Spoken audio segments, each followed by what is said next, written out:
Halo sahabat, berawal dari kota Bekasi, tinggal seorang wanita tangguh bernama Bu Marni, 52 tahun.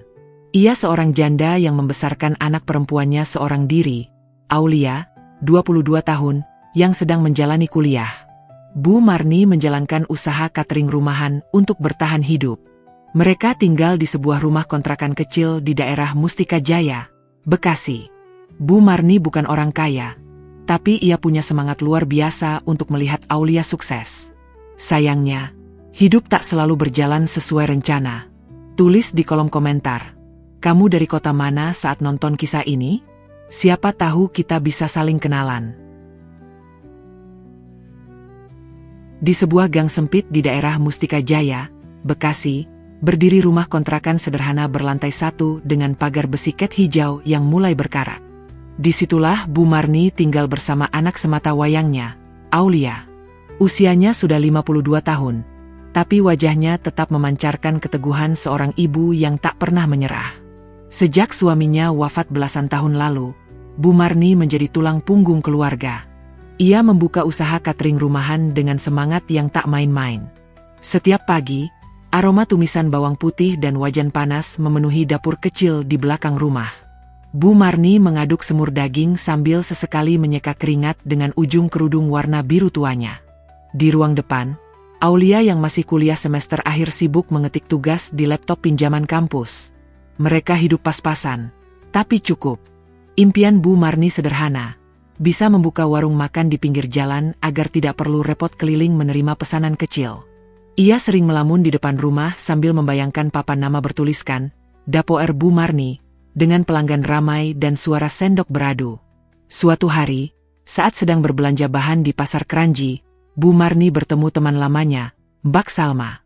Mereka ngobrol sebentar, dan Salma dengan antusias menceritakan tentang peluang membuka usaha catering skala besar dengan bantuan modal dari bank. Bu Marni pulang membawa brosur pinjaman usaha mikro yang diberikan Salma, matanya berbinar penuh harapan. Esoknya, Bu Marni datang ke kantor cabang Bank Sahabat Usaha Rakyat. Ia mengajukan pinjaman 200 juta rupiah. Dalam hitungan hari, uang itu cair. Ia mulai renovasi dapur, beli alat-alat besar seperti rice cooker industri, oven baru, dan menyewa ruko kecil di Jalan KH Agus Salim untuk membuka warung impiannya. Awalnya semua tampak menjanjikan. Beberapa pesanan besar datang dari kantor kelurahan dan PAUD sekitar. Aulia ikut bantu mengantar pesanan. Tapi tak lama berselang, pandemi mulai melanda. Acara-acara dibatalkan, kantor tutup, dan pemesanan menurun drastis. Warung yang semula dibuka penuh semangat mendadak sepi. Pegawai yang semula ia rekrut, satu persatu pamit karena tak ada pemasukan. Beberapa bahan baku menumpuk di kulkas hingga busuk. Biaya listrik melonjak, ruko tak mampu dibayar, dan dalam 3 bulan Bu Marni harus menutupnya. Di dapur rumah, Bu Marni sering duduk diam, memandangi alat-alat barunya yang tak pernah sempat benar-benar berfungsi maksimal. Ia mulai berhemat habis-habisan, bahkan menjual perhiasan simpanan satu-satunya yang dulu jadi kenangan almarhum suaminya. Surat dari bank datang 2 kali sebulan. Jumlah utang makin besar karena bunga berjalan. Di pagi hari, ia pura-pura ceria di depan Aulia. Tapi setiap malam, ia mengurung diri di dapur, duduk di pojokan lantai dingin, memegang kepalanya, dan menangis tanpa suara. Suatu sore, saat hujan rintik-rintik di luar, Bu Marni menatap halaman depan rumah yang mulai becek. Di meja kayu reot di depannya, tergeletak 3 lembar surat peringatan dari bank. Satu di antaranya bertuliskan, peringatan akhir. Aulia pulang dari kampus dan membuka pintu pelan, lalu melihat ibunya memejamkan mata di pojok dapur. Masih mengenakan celemek kotor dan tangan yang gemetar menggenggam amplop. Hanya suara detak jam dinding yang terdengar.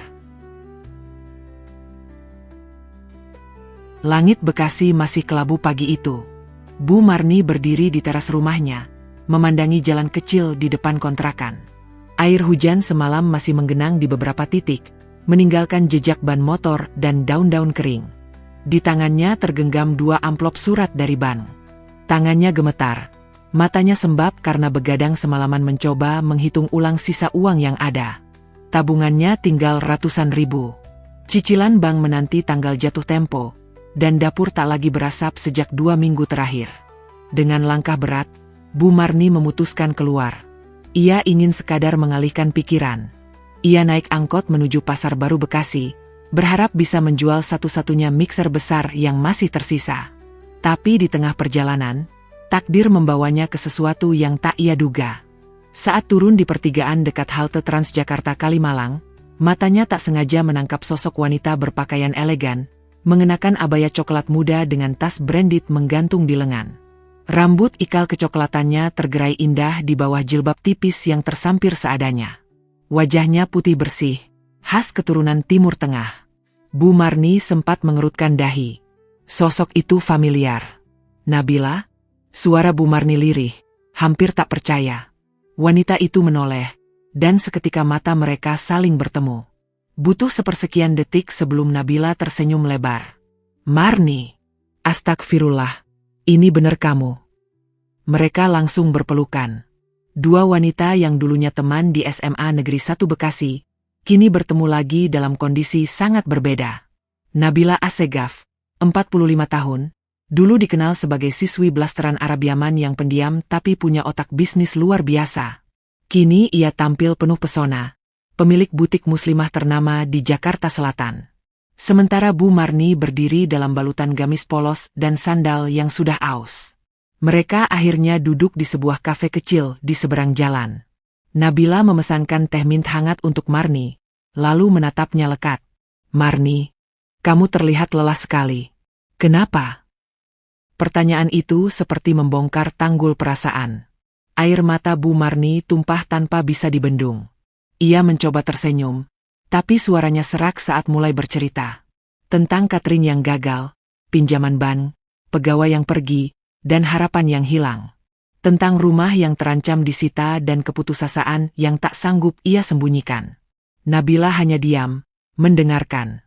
Matanya berkaca-kaca, tapi tetap tenang.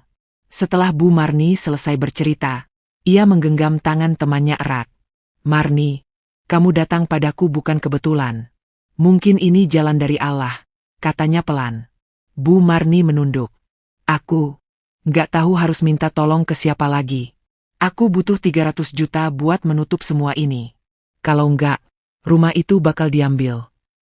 Nabila terdiam beberapa saat. Lalu, seperti seseorang yang sudah lama menyimpan satu keputusan, ia menarik napas dalam dan berkata, aku bisa bantu, Marni.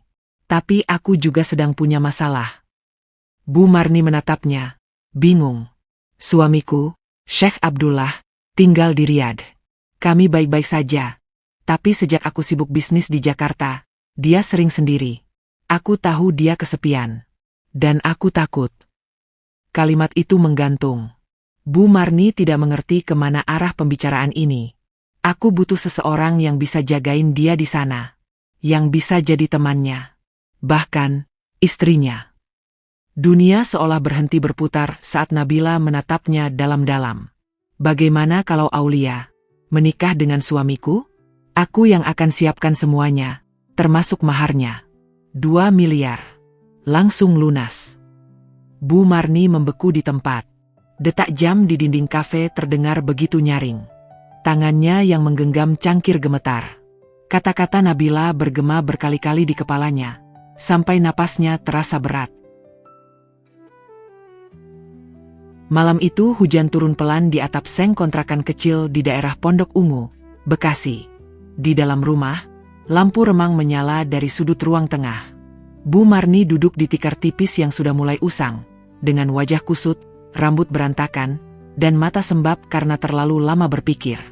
Di pangkuannya tergenggam sebuah kertas kecil berisi angka-angka. Coretan itu bukan sekadar hitungan, tapi nyawa. Angka-angka utang, biaya hidup, dan kebutuhan bulanan yang tak pernah seimbang. Ditambah ancaman surat dari bank yang nyaris datang tiap minggu. Rumah satu-satunya bisa disita kapan saja. 3 hari telah berlalu sejak pertemuannya dengan Nabila Assegaf. Tawaran itu masih bergema di kepalanya. 2 miliar rupiah. Angka yang tak pernah terbayangkan sepanjang hidupnya. Tapi bukan itu yang membuatnya gelisah. Yang membuat dadanya sesak adalah syarat di balik tawaran itu. Aulia, anak semata wayangnya, harus menikah dengan suami Nabila. Menjadi istri kedua. Tinggal di Riyadh. Menemani lelaki yang bahkan belum pernah mereka temui. Bu Marni menatap foto Aulia yang terbingkai di dinding ruang tamu. Gadis berkulit putih itu kini sedang kuliah semester akhir di jurusan akuntansi di sebuah kampus swasta. Aulia pintar, lembut, dan selalu bisa membuat orang tersenyum. Dia tak pernah tahu apa-apa soal beban ibunya. Setiap kali pulang kuliah, Aulia selalu membawa makanan kecil untuk Bu Marni, sambil berkata, "Tadi dikasih teman, Bu. Lumayan, kan?" Padahal ia tahu, anak itu pasti mengirit uang makannya demi membantu. Tangis Bu Marni akhirnya pecah malam itu. Ia tahu ini bukan keputusan kecil. Tapi sampai kapan ia bisa bertahan? Utang terus menumpuk. Telepon dari debt collector makin sering. Ia sendiri bahkan belum membayar iuran air bulan ini. Ia bukan ibu yang tega menjual anaknya. Tapi ia juga bukan ibu yang rela melihat anaknya kehilangan tempat tinggal, hidup terlilit beban yang seharusnya tak ditanggungnya. Pagi harinya, Aulia baru saja pulang dari kampus. Rambutnya diikat rapi, wajahnya berseri karena nilai skripsinya diterima dosen pembimbing. Tapi senyumnya memudar saat melihat ibunya duduk diam di ruang tamu dengan wajah kosong. "Ada apa, Bu?" tanya Aulia sambil duduk di sampingnya. Bu Marni tak langsung menjawab. Ia memegang tangan Aulia erat-erat, lalu menciuminya dengan mata yang sudah berkaca-kaca. "Aku nggak tahu harus mulai dari mana, Nak." Suara Bu Marni bergetar. "Ibu, nggak kuat lagi nutupin semuanya sendiri." Aulia terdiam. Ia tahu kalimat itu bukan kalimat biasa. Hatinya bergetar. Ada teman ibu, Nabila, dia mau bantu. Tapi, syaratnya, dia ingin kamu menikah dengan suaminya. Dia tinggal di Arab, suaminya di sana. Mereka udah lama nggak serumah. Dia ingin kamu nemenin suaminya di sana, jadi istri keduanya. Aulia membeku. Seperti baru saja dilempar ke dalam dunia yang asing. Nafasnya tercekat. Tubuhnya terasa dingin. "Ibu," suaranya hampir tak keluar. "Itu, serius. Ibu nggak pernah main-main soal ini," jawab Bu Marni. Dia bilang, "Maharnya 2 miliar. Semua urusan akan dia tanggung. Rumah ini, semua bisa diselamatkan, Li." Aulia berdiri pelan. Kakinya gemetar. Ia berjalan ke dapur tanpa suara, mengambil segelas air, lalu kembali dan duduk. Tangannya menggenggam gelas itu, tapi tak sanggup meneguknya. "Ibu pikir aku bisa nikah sama orang yang bahkan aku belum kenal?" tanyanya pelan. "Ibu nggak mau kamu sengsara. Tapi ibu juga nggak tahu harus kemana lagi," jawab Bu Marni, kini menangis terseduh. "Maafin ibu, kalau ibu egois. Tapi ibu benar-benar terdesak." Suasana hening. Aulia tak menjawab. Air matanya jatuh tanpa suara. Ia memejamkan mata, mencoba memahami dunia yang baru saja berubah drastis hanya dalam hitungan menit. Aulia melewati hari-hari dengan diam dan pikiran berkecamuk. Di balik wajahnya yang tenang, ada ribuan tanya yang menggumpal. Ia mencoba menata hati, tapi setiap sudut rumah mereka di Bekasi kini seperti pengingat dari tekanan hidup yang menyesakan. Sementara itu, Bu Marni tampak makin kurus. Tidurnya sering terganggu, bahkan sempat beberapa kali sesak napas karena stres. Ia tahu keputusan ini berat, tapi melihat lembar tagihan dari ban yang makin tebal membuatnya tak punya pilihan lain. Dalam satu percakapan malam hari, Bu Marni akhirnya memutuskan memanggil kakak kandungnya, Pak Hasan, 58 tahun, paman Aulia dari pihak ibu. Ia tinggal di Majalengka, seorang guru agama yang sudah pensiun.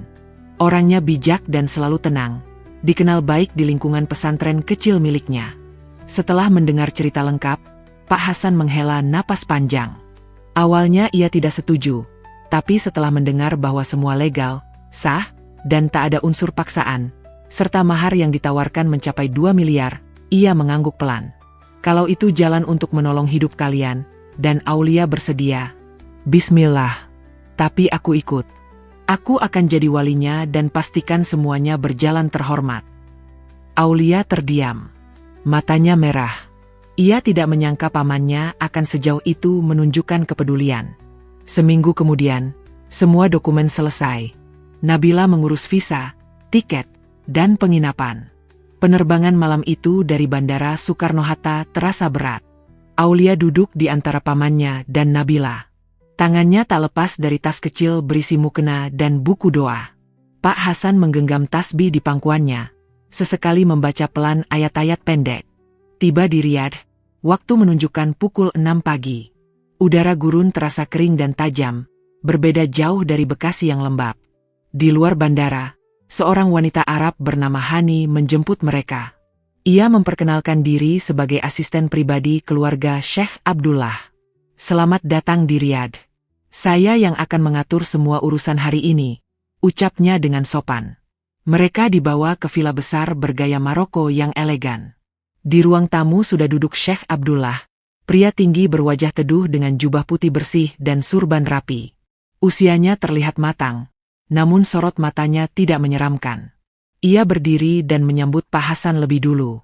"Terima kasih sudah datang jauh-jauh," katanya dalam bahasa Indonesia yang cukup fasih. "Saya merasa terhormat."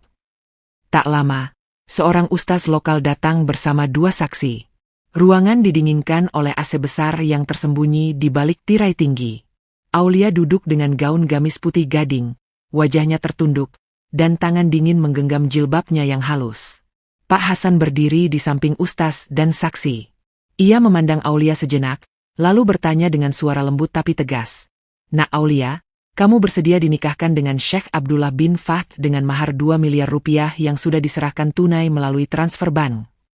Aulia mengangkat wajah, menatap pamannya, lalu mengangguk pelan. "Saya bersedia, Paman." Ijab kabul pun diucapkan. Sheikh Abdullah mengulang lafaz dengan suara lantang dan tenang.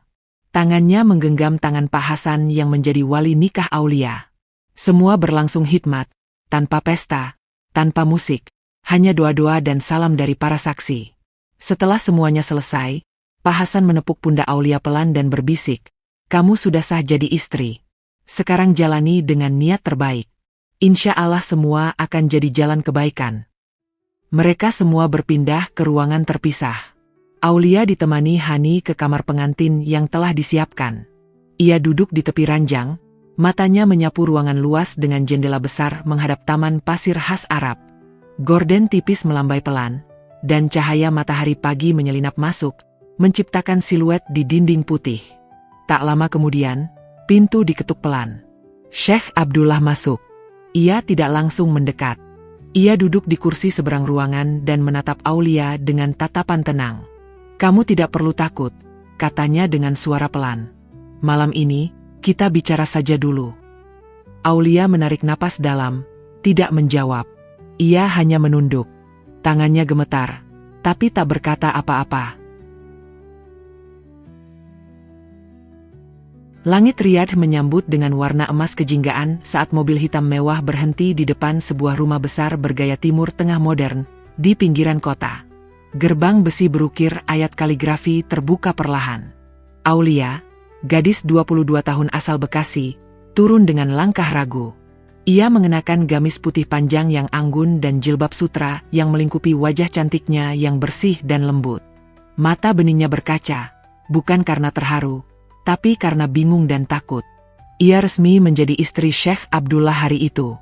Akad nikah yang digelar sederhana di kediaman Nabila Assegaf di Riyadh tadi pagi disaksikan langsung oleh pamannya, Pak Hadi, pria parubaya dari Garut yang khusus terbang mendampingi Aulia sebagai wali nikah. Pria sederhana, berkopiah putih dan bersarung tenun, duduk gugup saat ijab kabul dilangsungkan dengan bahasa Arab, dibantu penerjemah. Setelah semua sah secara agama dan hukum, Pak Hadi memeluk Aulia erat, lalu pamit pulang ke Indonesia malam itu juga. Rumah itu kini menjadi tempat tinggal Aulia. Mewah, sepi, dan asing. Ia melangkah masuk, disambut pelayan-pelayan perempuan berwajah Timur Tengah, mengenakan jilbab rapi dan senyum sopan. Mereka menunduk memberi salam, dan mengiringi Aulia ke kamar utama. Aulia hanya menatap sekeliling. Dinding tinggi berornamen khas Saudi, lampu gantung besar dari kristal, dan aroma gaharu yang menyelimuti ruangan. Kamar pengantin berada di lantai 2. Saat pintu dibuka, Aulia terpaku. Tempat tidur berkelambu, ranjang besar bertabur bunga mawar putih, dan lemari pakaian sudah diisi busana mahal. Semuanya tampak seperti mimpi. Tapi bukan mimpi yang ia impikan. Ia duduk di tepi ranjang, membuka tas kecil dan mengeluarkan tasbih pemberian ibunya. Tangannya gemetar saat memutar biji-bijinya. Dalam hati ia berdoa keras-keras agar diberi kekuatan. Maghrib berganti Isya. Tak ada suara selain detik jam dinding yang menggaung. Syekh Abdullah masuk ke kamar perlahan, mengenakan jubah panjang coklat muda. Wajahnya tampak lelah, tapi tatapannya lembut. Pria itu mendekat pelan, lalu duduk di sofa dekat jendela. Ia tidak bicara banyak. Hanya diam, menatap Aulia yang sedang menunduk sambil memeluk lutut. Aulia, kau pasti lelah. Tak usah khawatir. Kita tidak perlu terburu-buru. Ucap Syekh Abdullah dalam bahasa Indonesia yang kaku tapi bisa dimengerti. Aulia mengangkat kepala, menatap pria yang kini resmi menjadi suaminya. Ia ingin menjawab, tapi tak sanggup. Bibirnya keluh. Matanya mulai basah. Ia menarik napas panjang, lalu kembali menunduk. Syekh Abdullah berdiri, mengambil selimut, dan meletakkannya pelan di kaki Aulia. Istirahatlah. Aku akan tidur di sofa malam ini, katanya sambil tersenyum tipis. Ia lalu berbalik dan duduk kembali di tempat semula. Malam makin larut. Aulia tidak bisa tidur. Ia hanya berbaring sambil memeluk bantal, menggenggam tasbih, dan memandang ke langit-langit yang megah. Setiap kerlip lampu di dinding membuat pikirannya melayang. Ia teringat rumah kecilnya di Bekasi. Terngiang suara ibunya tangis, doa, dan pelukan terakhir sebelum keberangkatan. Ia tidak tahu harus apa. Tidak tahu harus berharap pada siapa. Tapi malam itu, di tanah asing, Aulia hanya bisa menangis diam-diam, pelan, dalam gelap, ditemani suara AC yang berdesis dan jendela yang memantulkan cahaya bulan gurun. Hari-hari Aulia di Riyadh berjalan lambat. Setiap pagi ia bangun dengan hati was-was, meski tidak pernah sekalipun Syekh Abdullah menyentuhnya tanpa izin.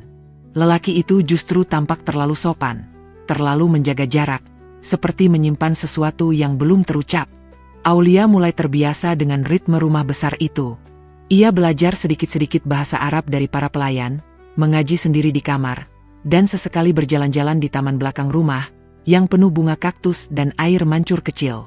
Suatu siang, saat sedang membaca buku di ruang perpustakaan, Aulia mendengar percakapan antara dua pelayan tua dari Sudan. Mereka berbicara dengan suara pelan, tapi cukup jelas bagi Aulia yang duduk tak jauh. Sayang sekali Syekh Abdullah berubah drastis sejak dulu, kata pelayan pertama sambil menyeka meja. Iya, sejak ingin bercerai dengan Ibu Nabila tahun lalu. Untung tak jadi. Tapi sekarang, ada gadis muda di rumah ini. Entahlah, balas yang lain. Aulia terdiam. Jantungnya berdegup lebih cepat. Kata, cerai, dan tak jadi, membekas di benaknya. Ia berdiri, meninggalkan buku, dan masuk ke kamarnya. Malamnya, Aulia memberanikan diri bertanya kepada Syekh Abdullah. Mereka duduk di ruang tengah setelah makan malam. Lampu gantung berpendar lembut, dan meja kecil berisi buah kurma ada di antara mereka. Aku boleh tanya sesuatu, Syekh? Ucap Aulia pelan. Syekh Abdullah menoleh, tampak ragu sejenak, lalu mengangguk. Kenapa aku? Aulia menunduk. Kenapa aku yang harus jadi istri kedua? Bukankah Anda bisa memilih wanita mana saja? Syekh Abdullah menarik napas panjang. Pandangannya menerawang keluar jendela. Itu permintaan Nabila, jawabnya akhirnya. Aulia mendongak, terkejut. Ibu Nabila. Syekh Abdullah mengangguk pelan. Nabila mencintaiku. Tapi dia tahu aku kesepian. Aku pernah hampir menceraikannya. Bukan karena dia buruk, tapi karena hidup kami terlalu terpisah. Dia selalu di Indonesia, urus bisnis. Aku di sini, urus proyek properti. Kami jarang bicara, jarang bertemu. Aku seperti hidup sendiri. Aulia menggenggam jemarinya yang dingin. Hatinya mencelos. Nabila takut kehilangan semuanya. Aku pernah bilang padanya bahwa aku ingin punya teman bicara. Seseorang yang mengisi rumah ini, bukan sekadar istri di atas kertas. Dan dia memintaku untuk menikah lagi. Tapi dia yang memilihmu, bukan aku. Aulia nyaris tak percaya. Nafasnya sesak, bukan karena marah, tapi karena hancur. Ia merasa bukan manusia, hanya alat agar pernikahan orang lain tetap utuh. Jadi aku ini, semacam penjaga rumah tangga kalian, gumam Aulia nyaris tak terdengar. Syekh Abdullah tidak menjawab. Ia hanya menunduk. Lama. Hingga sunyi menggantung di udara. Aulia berdiri. Ia melangkah perlahan ke balkon, menatap langit Riyadh yang kelam. Di kejauhan, lampu kota tampak berkelap-kelip seperti lautan cahaya yang tak bisa disentuh. Tangannya menggenggam erat pagar balkon besi. Air matanya jatuh satu persatu. Mahar 2 miliar itu bukan sekadar harga sebuah pernikahan, tapi kompensasi atas peran yang tak pernah ia minta. Ia bukan istri biasa. Ia adalah jembatan yang dibangun atas ketakutan seorang istri untuk mempertahankan rumah tangganya. Aulia berdiri membeku di bawah langit Arab, tak tahu lagi siapa dirinya sebenarnya. Kadang, cinta tak selalu hadir dalam bentuk romantis. Ada cinta yang berwujud pengorbanan diam-diam, bahkan pengorbanan yang membuat hati perih. Keputusan yang pahit bisa saja menyelamatkan orang lain dari kehancuran, tapi selalu ada harga yang harus dibayar. Cerita ini tidak selalu diangkat dari kejadian nyata yang benar-benar dialami oleh tokoh utama. Demi menjaga privasi, nama-nama dan lokasi dalam cerita ini, semua telah disamarkan. Jika ada kemiripan dengan kisah siapapun, itu hanyalah kebetulan semata. Kisah ini tidak dimaksudkan untuk menyudutkan pihak manapun, melainkan sebagai cermin, bahwa dari kehidupan yang paling sederhana pun, ada pelajaran besar yang patut direnungkan bersama. Terima kasih sudah menyimak sampai akhir. Menurut kamu, benarkah keajaiban sejati selalu menemukan jalannya? Tulis pendapatmu di kolom komentar. Ingat pastikan like, komen, dan subscribe Mivena Story HD, supaya kamu tak ketinggalan kisah terbagus dan terbaru dari channel ini. Sampai jumpa di cerita berikutnya di jam yang sama. Tetap percaya, kebaikan selalu punya cara untuk membahagiakan kita. Selamat datang di Mivena Story HD. Salam hangat dariku, Bunda Fenty.